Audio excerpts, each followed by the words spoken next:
Welcome to the Rethink Leadership podcast with me, Jeremy Blaine. I interview leaders, experts and business professionals from around the world who are bringing leadership principles and know-how into the digitally driven 21st century workplace, with focus firmly on the how-to rather than the what. Each episode is in aid of a charity chosen by my guests, and since 2020, we've made donations to over 80 global and local causes. Welcome to this episode of the Rethink Leadership podcast with my guest, Matt Krayton, the founder and principal at Publitics. He provides counsel to campaigns at local, state and federal levels in the US, as well as to clients in the private and public sectors. Matt has advised presidential campaigns, guided public figures through high-stakes decisions, and helped executives align messaging with meaningful leadership. His recent work goes deeper, supporting leaders through identity shifts and the pressure to keep performing when the vision changes. He's also currently an adjunct professor in Centenary University's business department. Matt's credo is that the most effective leaders don't simply execute a plan, they create a movement. We discuss decision-making at the top of government and what can be learned in business for leaders to excel. We dive into the must-dos, must-haves, and the acknowledgement of how leaders show up in the spotlight day in, day out. This episode is in aid of Médecins Sans Frontières, Doctors Without Borders, to which we've donated as a thank you to Matt for joining us. Matt, thanks very much for joining me. Please introduce yourself, your expertise, and your business, Publitics. Thank you for having me.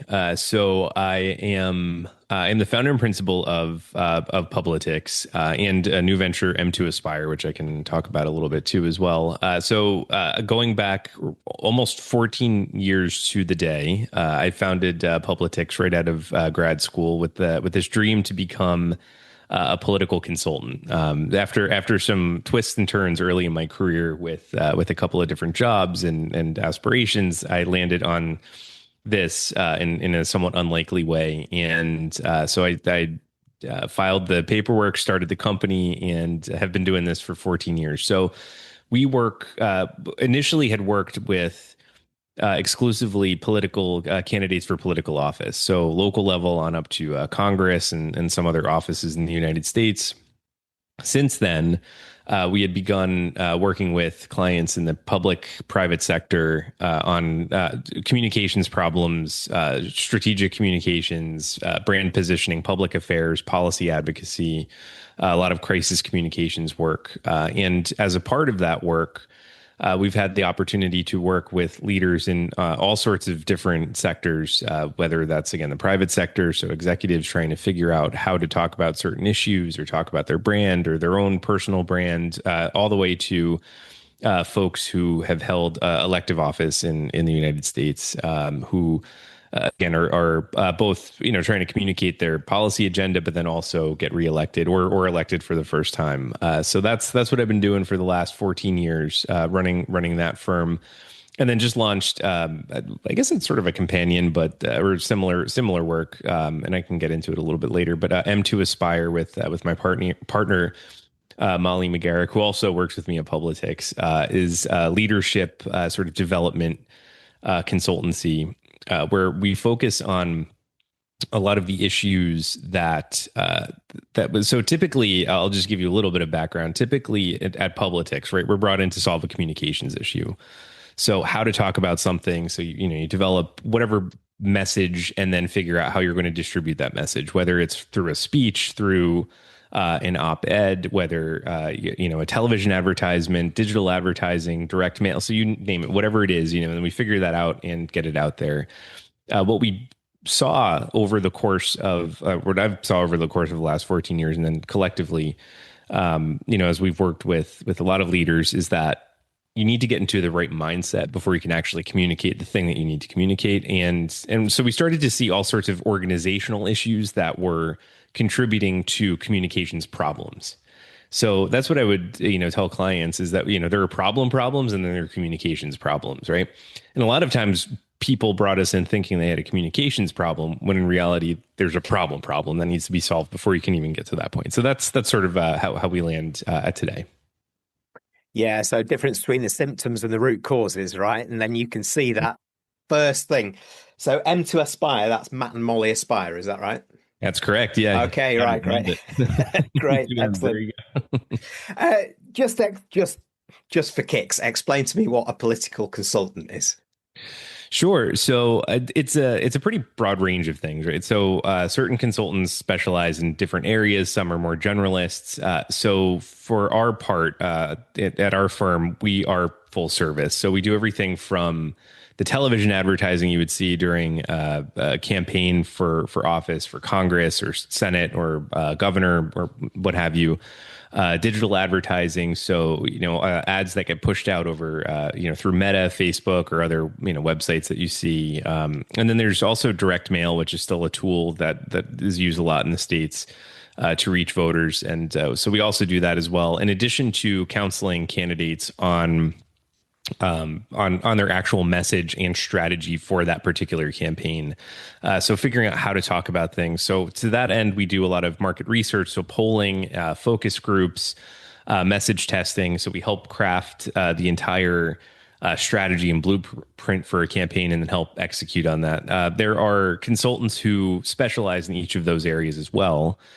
So you have consultants who handle just direct mail or just television or just do debate prep, for example. But it's a pretty broad definition. So I think political consultant really is anyone who works in the sort of political campaign space that fills one of those roles that you would need primarily from a communications or operations or field, and by field I mean like door knocking and other sorts of those types of activities. So that's sort of what a political consultant does in a nutshell.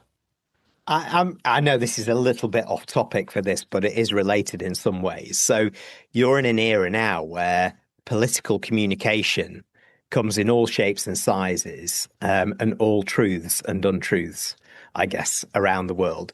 How has that shaped your role as sort of a communication expert, working with these political leaders in almost changing their mindset to either be more or less assertive or aggressive, let's say, or counter some of the more challenging communications in a way that they've perhaps not done before?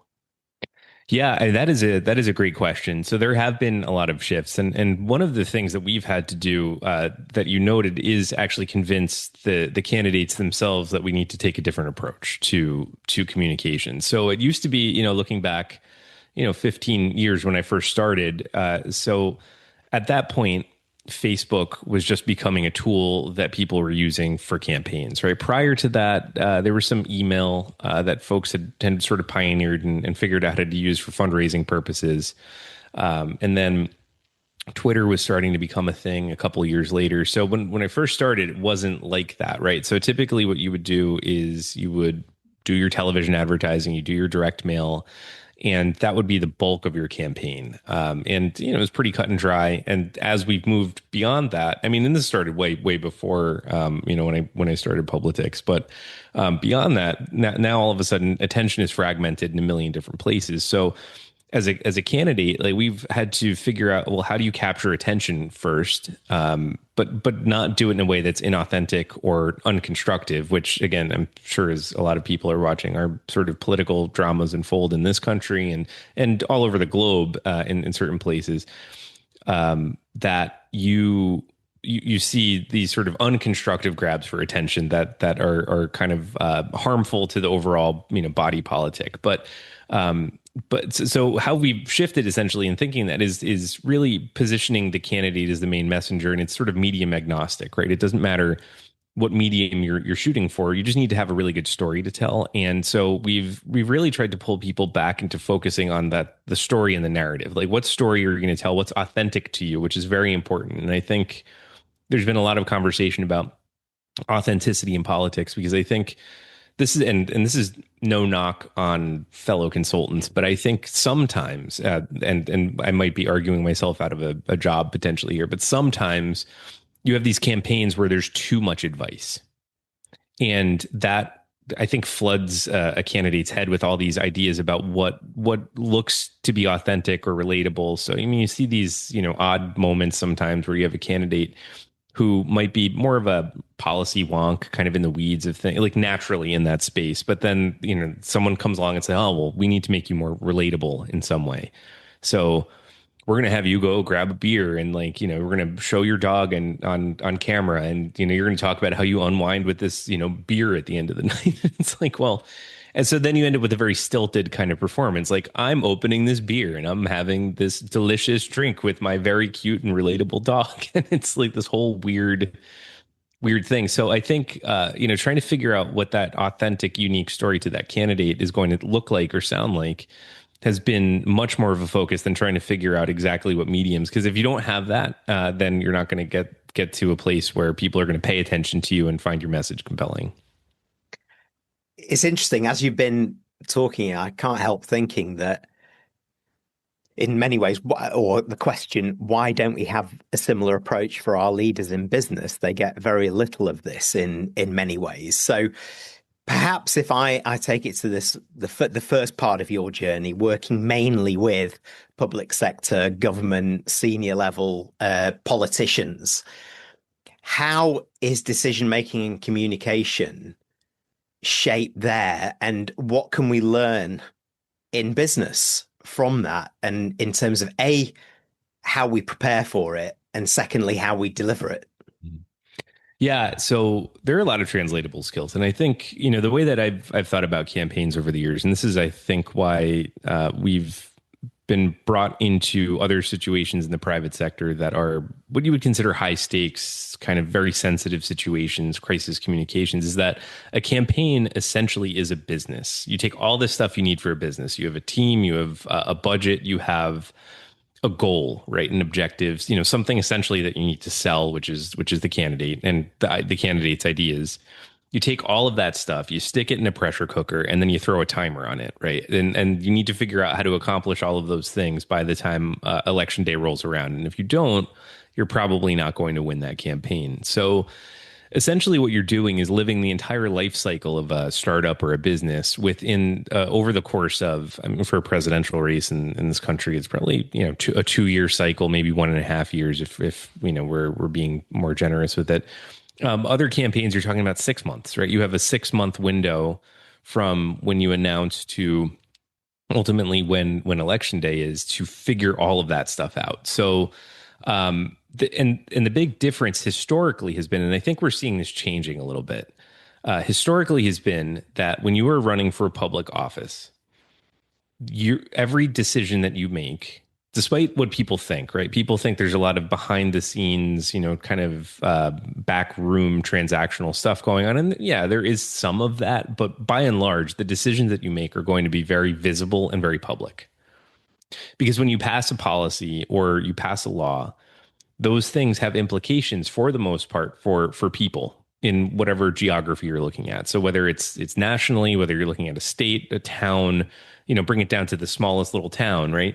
If you're passing ordinances about, for example, speed limits or traffic or I don't know, you name it, right? Those things immediately, or housing, for example, those things immediately impact the people that live in that place, right? So you're going to have that visibility where you're making the decision in real time, often very quickly, and then you have to deal with the feedback loop of what people think about that particular decision, right? So that's what we've been dealing with in campaigns in the public sector when people are actually in elective office, is when you do make that decision, the spotlight's on you, right? And so not only do you make the decision, but it feels like it's harder to iterate that decision because the scrutiny is so intense at that point. Now, I think in the private sector, that hasn't always been the case, right? Where you can kind of iterate through decisions. It's not always a super public hot button kind of issue. Some of these things are day-to-day, just sort of operational nuts and bolts decisions that you have to make along the way. That's great, right? So as a leader, you can kind of be a little more deliberative. You can make decisions that are perhaps a little more, at least initially, unpopular. But you can sell those decisions because you have the sort of space and bandwidth to do it. Now, I think at the higher levels of business, and even at some of the lower levels, where you have operational day-to-day issues that actually have taken on the character of a very political hot button issue, right? So, for example, how you treat your workers, right? Consumers actually care a lot about that stuff now. So once you make a decision, like I'm going to cut all these jobs, or I'm going to pay workers less, or move a factory to a place that isn't as friendly to workers. All of a sudden, that becomes a hot button issue. Or we're going to DEI was and still is one of the bigger hot button issues. So I think so. We saw a lot of companies trying to figure out DEI and social responsibility initiatives. And then all of a sudden the administration changes over, and now you have all of these different programs, which arguably I think were quite successful in many ways and are beneficial. Now, are there areas where any program can go too far? Of course, but I mean, that's the case with anything. But I think generally speaking, all of these things were very good for the workplace. And yet, as a CEO and a leader, now you're faced with a hostile political environment externally, right? So internally, these things may have worked very well for you. Externally, though, if you're a publicly traded company, you rely on sort of public policy. You rely on the business environment being a particular way, right? Your investors make decisions based on the political environment. So now you have this hostility toward these things. So you have to figure out as leader, am I going to say something about this? How is that going to be received internally?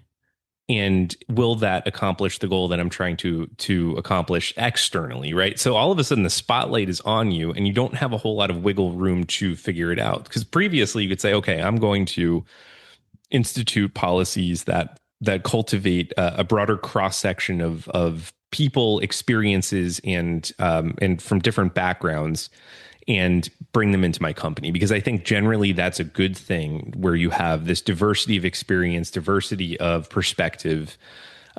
Because I mean, at least, in the United States, right, it's a big, diverse country, right? So you want your organizations to kind of have some reflection of that for the most part, your customer base. So you bring them in, and then you can iterate through that.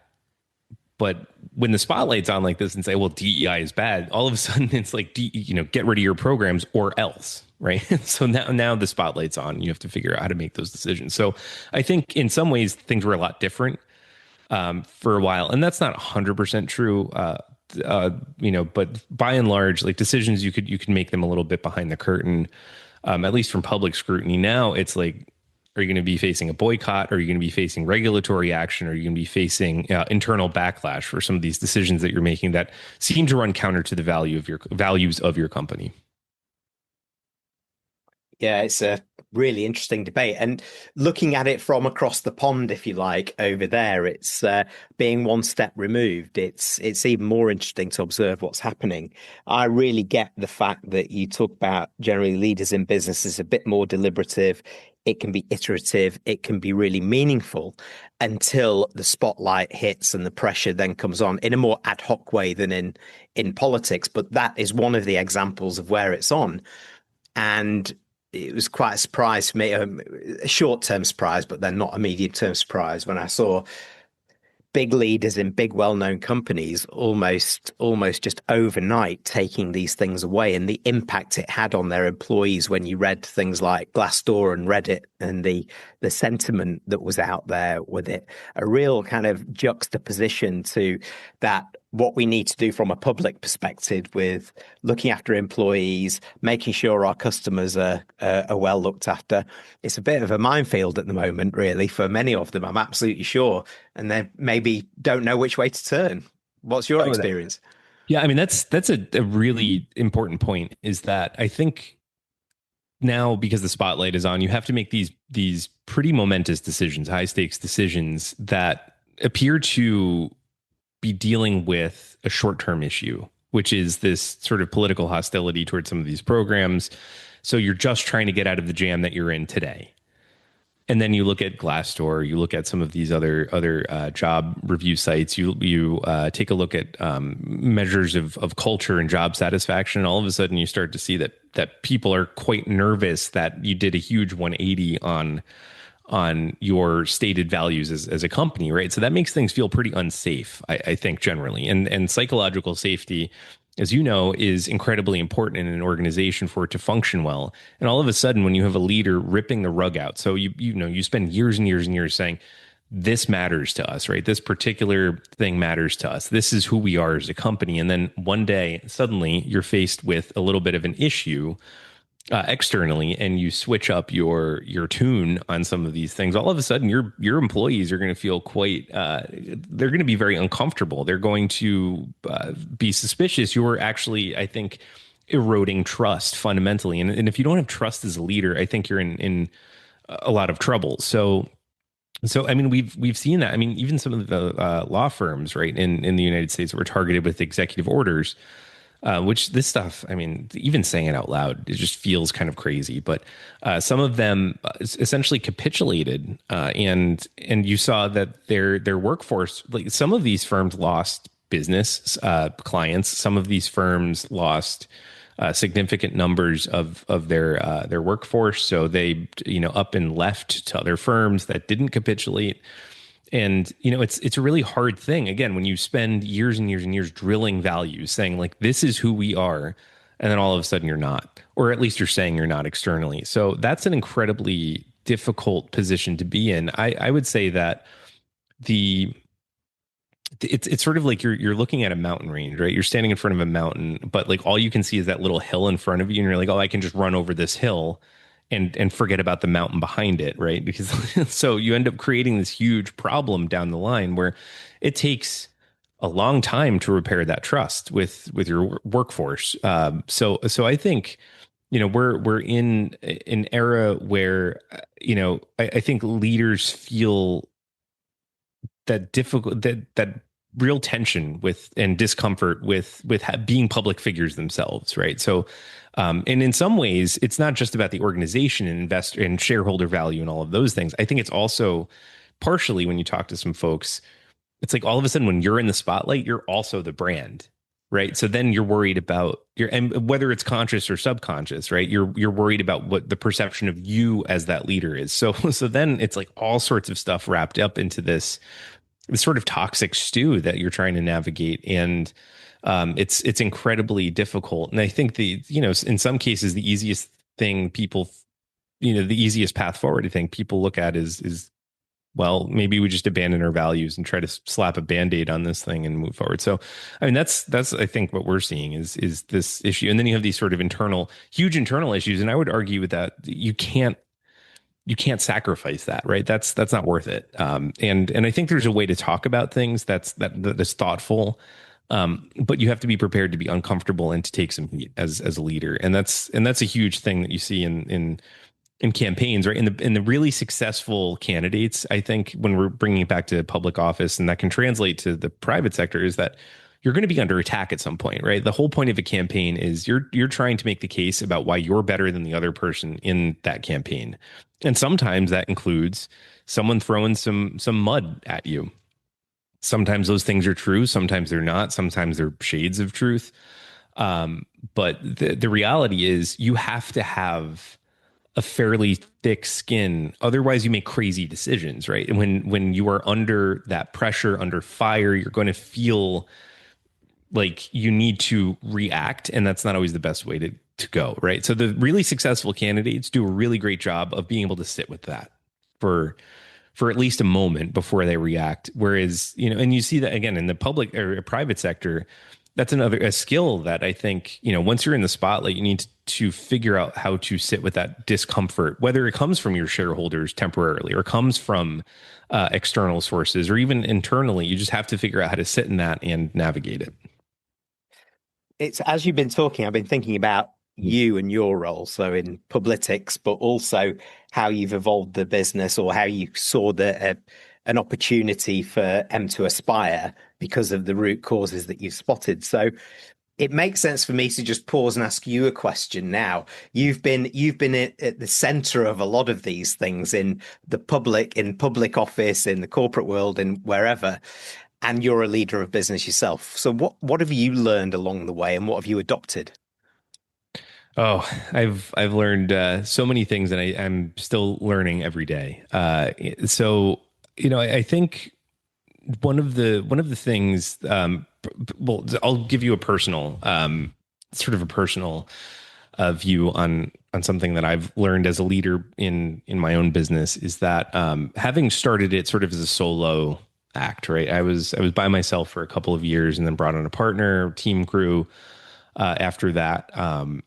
You get used to doing everything yourself, right? So you have your entire business exists entirely between your two ears, right? Like it's just in your head, and you need to figure out a way to get that out on paper. That's something that I think, I wish I had realized sooner, but have come by that lesson, I guess, honestly, over the years that, you really need to make sure that your team understands the shared goal, and shared values that you have, and then how you get to that place, like the expectations for it, and not doing the whole "I'll just do it myself" thing, right? Because so as a leader, I think that's a huge thing, is really putting trust in your team. And so that's been invaluable. And again, as someone, and I think a lot of people who've started businesses probably, you hear this a lot, right? I started a business in my garage. It was myself and a buddy of mine, and we were, doing whatever. And then we grew and grew and grew. And then you have those growing pains. You see it a lot with startups, right? Where you have the sort of, what I call like the pirate ship phase, right? Where everyone's sort of marauding, and pillaging and doing all those things. And then finally it's like, okay, we have to grow up a little bit. And, how do you transition from a founder, which requires a certain skill set, to executive, to manager? So those things I think are really, valuable lessons. I think too, like, again, just working with leaders in other spaces, being able to communicate and make decisions is incredibly important. And I know that sounds incredibly basic, right? But most of the problems that I have seen in organizations and with campaigns and whatever organization you want to talk about is the inability to come to a decision, right? At the end of the day, it's up to you to bring in feedback from your team and ideas from your team. But at the end of the day, you're the leader, right? So you have to make the decision, and being comfortable with that. And so I've seen so much indecision, right? Or decision paralysis over the years that so a lesson is really, honestly, it's better to simply make a decision, even if it's the wrong one, because you can always course correct down the road, than not make a decision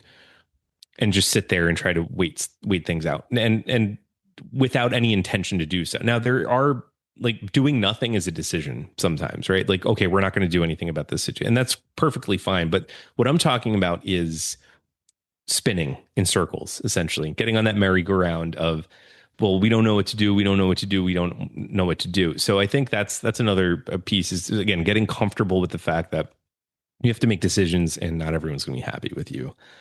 And that's just the nature of leadership. But they can understand what you're thinking, right? And how you got to that decision. So I think that's the important piece, is what was the process of getting there? Yeah, and if we go right back to your first point, if you've built that strong basis of trust, Mm-hmm. and you've got that open communication, there's a sense of empowerment in there, but then you've learned, it's like, right, I've got to make a decision, whether it's popular or unpopular. That level of understanding is almost halfway there anyway, before you get there. And then it's about explaining and spend a bit of time. So I do understand that. But the main bit that I've got out of that, which I really like, is the pirate ship phase, which I've not come across before. And I love the marauding metaphor around, for startups, and how you go from this one person entity with everything in your head to then a few people there, and everybody just going boomf everywhere before you start to get organized. I really like that one. So if we take a step out of what we've been talking about now, then, and considering all of those different environments where you've worked with leaders to communicate, to be better in front of their people, to stick to whatever their values are at the time of what they're going for. What are the big pieces of advice that you may give any leader right now, whether it's in government kind of area, in public office, or in business, or in the third sector, perhaps, to engage, inspire, and move the dial in terms of what they want to achieve? Absolutely. So one piece of advice, I think, and this is where I think leadership in some ways is broken, right? There's this gap between what I think people perceive, or the general public perceives as leadership, and then what the actual practice of leadership looks like. And we see that in our politics all the time, right? Just to bring it back to the political sphere, where the qualities of leadership that you look for in people are decisiveness, right? But not in a sort of thoughtful way. It's like I can fix this for you, right? And so in times of great uncertainty, we see this in focus groups and polling a lot too. When you're talking to voters about this type of stuff, is that they look for someone who they feel is strong, that has all the answers. Here's the reality, though: leaders don't have the answers, right? Like, we don't have all of the answers. What we do have is, or should have, is a commitment to getting to the right answer. But that doesn't sell, right, in the same way, sort of in the public sense. So like, people look for, like, I can tell you with certainty this is how things are going to go, or how I'm going to fix things. And once you get into the room and you have a team and you're trying to motivate them toward that shared goal, that sort of thing doesn't work particularly well. So what I would say is that you need to find your own authentic leadership style, and really try to understand where you are, where the gaps are in your leadership skills. Work on those things yourself, but also pull people into your team that can help you fill those holes, right? Because not every leader is going to be good at everything. And I think accepting that, right, assuming that you are not Superman or Superwoman, or pick your superhero. I think we'd all like to think that, right? Like, I mean, I've had that. It's like, oh, I'll just do it myself. I could, and at the end of the day, that's not efficient. Number one. Number two, there are things that I'm just not good at. That, plain and simple. So figuring out where those gaps are, bringing the right people into your orbit, whether those are internal team members, coaches, people who can help you identify those things, see your blind spots. That's going to be incredibly important as you try to figure out how to actually lead through some of these very, very difficult situations. Because the reality of the world that we live in is, it's not going to get less complex. It's not going to get less chaotic, at least, in the medium to short to medium term. I mean, I wish it would, but it won't. So being able to lead and figure out how to navigate those uncertain situations requires you to have a really deep understanding of who you are as a leader, and not trying to be someone that you're not, right? We see it all the time. So don't go in there, into the room and pretend to be someone that you're not, because everyone in that room, and going back to trust, they can sniff it out in a second. And you're not going to inspire anybody that way. So I think it's just figuring out who you are at your core. That takes a lot of reflection. That takes a lot of, again, seeking out outside counsel on these things, and saying, like, look, I'm struggling with these specific areas, or my team is having a hard time here. Like, what do we do with that? And really leaning into understanding it and filling in those gaps. And again, it doesn't have to be you filling those gaps. It could be other great people on your team. And again, one of the biggest things a leader can do, one of the best things a leader can do, is cultivate other leaders on their team, right? And if you've done that, I mean, I would always say too, like, I am always incredibly happy when I am not the one who has the best idea for how to solve a particular problem. Like, when someone else on a team, either with a client organization that we're working with, or internally, if someone's got a great idea and they know, and they have a good sense of how we're going to approach a problem, that excites me more than having an idea myself, because I'm like, that now we have essentially empowered people in the room to lead themselves, and that is incredibly powerful. So I would say, again, authenticity. Try to figure out, like, who you are as a leader, fill in your gaps, be mindful of your blind spots, and then don't try to definitely don't try to be someone that you're not. Yeah, I like the list we've come up with there, and knowing yourself, that first one is so important to then to do something what you also mentioned, which is find your own style, that authentic style that works for you and is you, but also people can see it as well, and people go, and that is often admitting that we as leaders are not the smartest people in the room, if we were ever. And the fact that, as you said, other people have great ideas.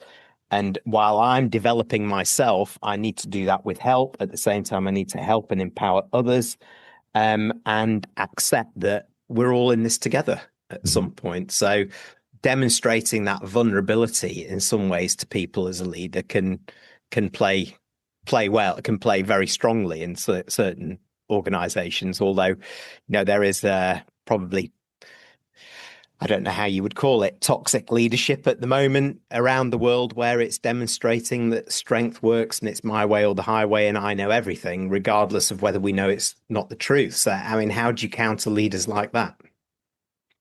Yeah. I think, unfortunately, like some of the folks who subscribe to that school of thought are not open to the type of coaching that they would need. There are others, right, who have. So I think there are two sort of prongs to this issue. So the first is people who try to engage in that type of leadership themselves because that's what they see portrayed in our sort of culture. They've seen it maybe in the boardroom before. You have someone kind of kick down the door and give everyone what for and say, well, this is how we're going to do things, and I have all the answers, and then everyone stands up and claps and say, oh, that's brilliant, that's amazing. So I think people have seen that before. You see it again on the political stage. So I would say that again, that there's the sort of selling the idea of leadership and then the actual nuts and bolts of leadership. And until you're willing to admit to yourself that you do have blind spots, you're not going to look for the things that might be holding your organization back.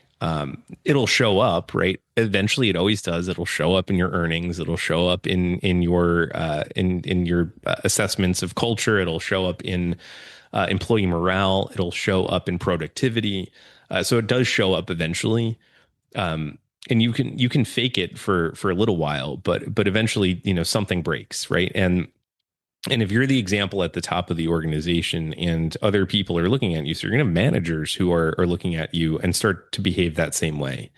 So it has a kind of a chilling effect on the entire organization if you're not willing to figure out what the nuts and bolts of leadership are. Because ultimately, at the end of the day, I mean, your two functions. I mean, the way I sort of look at leadership, your two functions are to make the ultimate decision. Number one, not to have the idea necessarily all of the time, but to make the decision. Number two, to motivate your team to work toward whatever collective mission or goal you have as an organization, right? It's pretty simple. Just two prongs, two things you have to do. If people feel demoralized, they're not going to feel motivated. So I think that's the piece that I think, folks have to recognize is leadership. Like, our conception of leadership is fundamentally broken because those are the people we keep electing and putting in these positions, right? Are people who appear to be strong. Now, I would argue, if you're looking at the political scene in the United States, our previous president was not like that, right? He was not this blustery kind of. He actually figured out how to get a lot of stuff done. That's a different kind of leadership. I think it's more of a model that we need to be looking at. But the problem is, like, from the external perspective, it doesn't make any sense. The second prong to this problem, though, too, is I think a lot of people who would be very capable leaders in the day-to-day nuts and bolts of actually leading an organization, doing those two things, making decisions, and then also motivating a team to achieve the collective goal or mission that they have, they don't step up because they don't see themselves in the leaders that exist or that are presented to them. And that's a huge problem because there's all this, Molly, my partner, says this all the time, buried treasure everywhere. And they, in some ways are buried and then bury themselves because they don't see themselves in the leadership that exists. So, and she's incredibly sharp. I mean, she's almost like she's got this incredible radar for spotting these people. Like, when we walk into an organization and she just immediately is like, you over there. I have a feeling that you have something more to offer, and I want to talk to you about it. So it's amazing. But yeah, I mean, there's a lot of buried treasure out there because they just don't see themselves in the leaders that are out there. Well, we've talked about quite a lot of the consequences of actually not getting this right. And maybe if I bring Molly into this conversation now, but I'm asking you. So if I asked Molly this question, Matt, what would you say? So I'd say that for those leaders that she spots that are getting it right, that are developing themselves and really understand kind of what makes it tick to make decisions to bring other people along with it, what are the benefits that she would tell me of getting that right? Yeah, absolutely. So I will do my best impression here. Though I will say that I definitely won't live up to the full the real version. But the benefits of getting it right are number one, better team morale, right? So I think you're going to have a team that's fundamentally more motivated to do what they need to do. I'll give you an example of this, right? So I have family and friends who are teachers, right? And during the pandemic, we saw all sorts of different sort of leadership issues from school administrators in different areas. And I won't name names, but someone close to me shared an email from their school administrator while they were trying to figure out how to reopen schools. And so there were a lot of staffing shortages. People were getting sick a lot, were out. So they were short staffed almost every day. And this leader, essentially a leader, right? He said, well, essentially, you better buckle up because it's going to be rough. As opposed to saying something like, I'm going to be with you. Like, I'm going to be roaming the halls. I'm going to be in the classrooms. I'm going to be in there. And I'm going to bring all of our administrators. We're going to put them in schools. We're going to do our best. I know this is really hard. We really appreciate what you do. Thank you so much for all of the work. Not a single thank you in there, right? So I think making people feel appreciated, valued, and heard is an incredibly important thing. And when people feel appreciated, valued, and heard, they're more likely to offer their good ideas to you. They're more likely to tell you, hey, I saw something in this process that we've been using for years to do, whatever thing that we need to do. I have a better way to do it.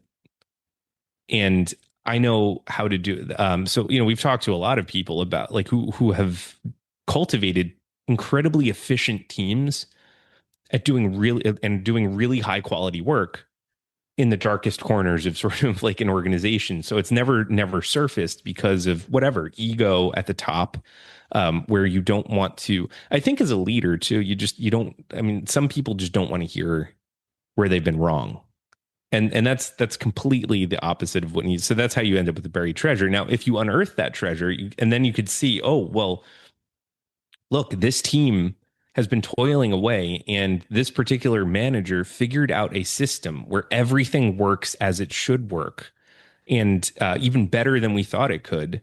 Can we replicate that across our organization? So then you have opportunities to improve everything across the board when you're able to elevate people who have these ideas and have the psychological safety to speak up. That's not to say that every idea that everybody has is going to be a winner. It's not, but if you're not getting any flow of ideas or not giving anybody their appreciation or recognition and making sure that they're valued, then you're not going to be able to do those things. So I think a huge benefit of it again is like finding these pockets where things are just working, and it does happen a lot, unfortunately, or have better ideas about how to do things in a way that's a little bit different, but again will get you to the right answer a little bit more quickly than you would have otherwise. So I think again, cultivating a psychological safety and building an organization that values that sort of thing and surfaces that buried treasure and really trying to kill off ego right at the top and saying like, look, we're in this together.